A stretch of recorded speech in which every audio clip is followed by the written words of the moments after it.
Alright guys, welcome back to part 3 of the Accord 5-speed swap. We left off yesterday with the transmission in the car, so that was a big step.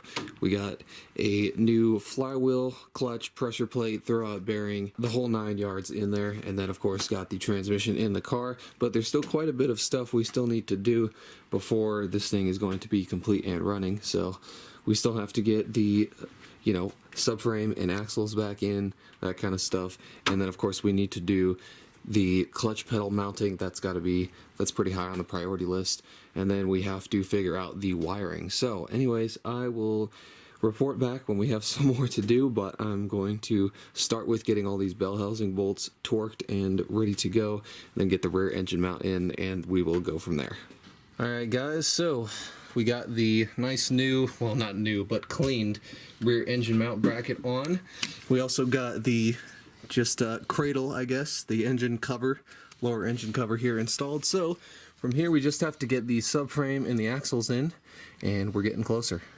Alright fellas, so first off, we got some stuff done on the top of the engine here. I got the shifter cables back in, as you can see, bolted up with new cotter pins to the shift arms on the transmission. Like I said, we got that engine mount in. We got the brand new heater core hose here because the old one was swollen. So we got a brand new one of those on there. Sorry about the crappy lighting here. There we go. So all good there. I ended up sanding down the radiator bungs because they were a little bit corroded, but that should be okay.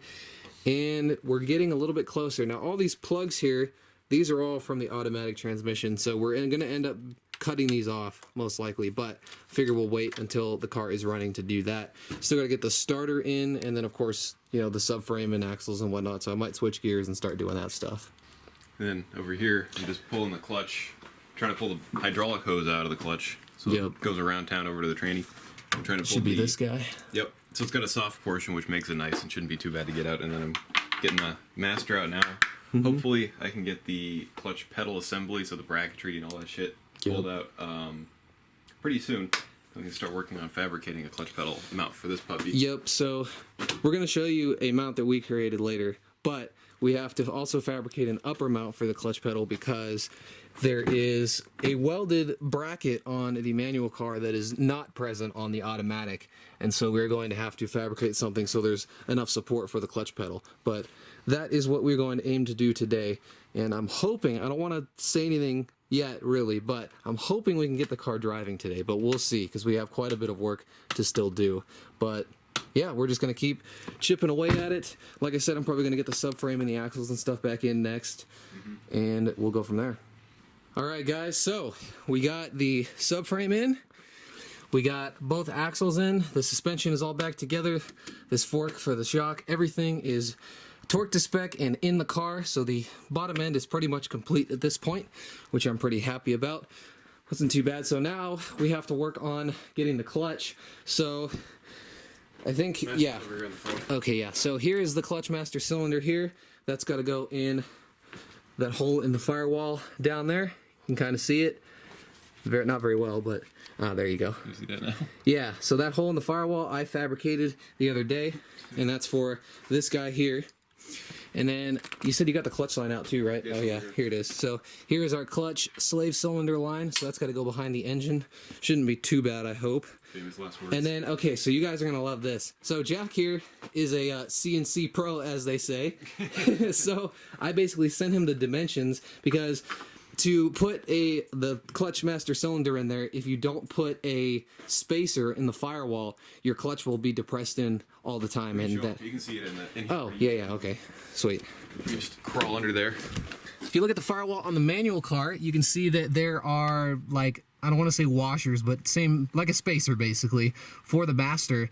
And if you do not replicate that on the automatic car, then your clutch pedal is going to be depressed in all the time, which would obviously lead to premature wear. So I sent Jack the dimensions for what needed to be done, and he CNC'd us some spacers. So look at these things, guys.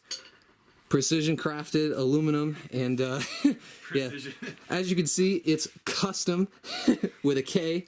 And yeah, so we're going to be seeing which one of these fits. I'm fairly confident that the 3/8 inch thick one is the one we need, but we also have a 1/4 inch one just in case, and whichever one we end up not using is going to go on my shelf because just look at this thing, it's friggin' sweet. Cool. So anyhow, we're going to try to mount the pedal in and take some measurements and go from there.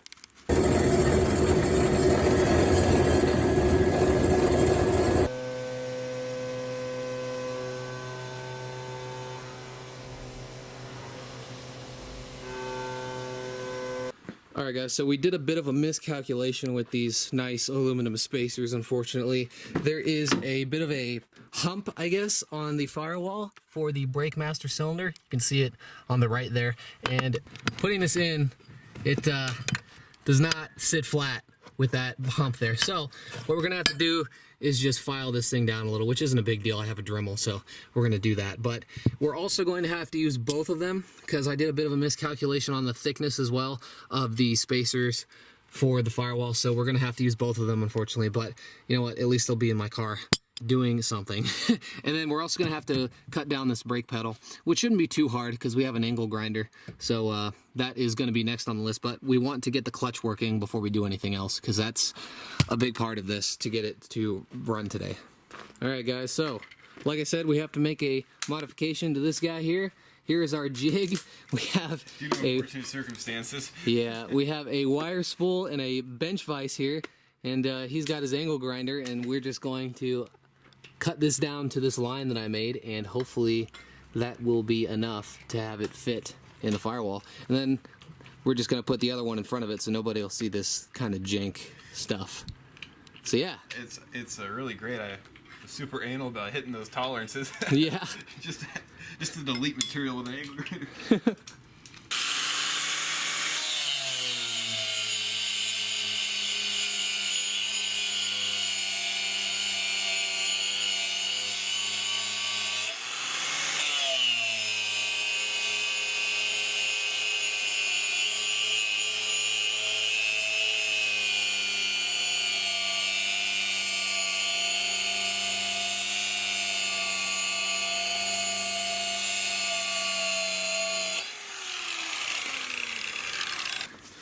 Alright, so we are test fitting the clutch. I don't like being caught in these unflattering positions, Ryan. Well, it's okay.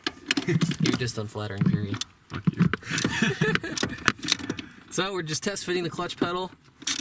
Bitch. We gotta make a mount for this upper portion here, which we'll work on, but we have to go to Home Depot and get some stuff for that. So for now, I think that's in there pretty.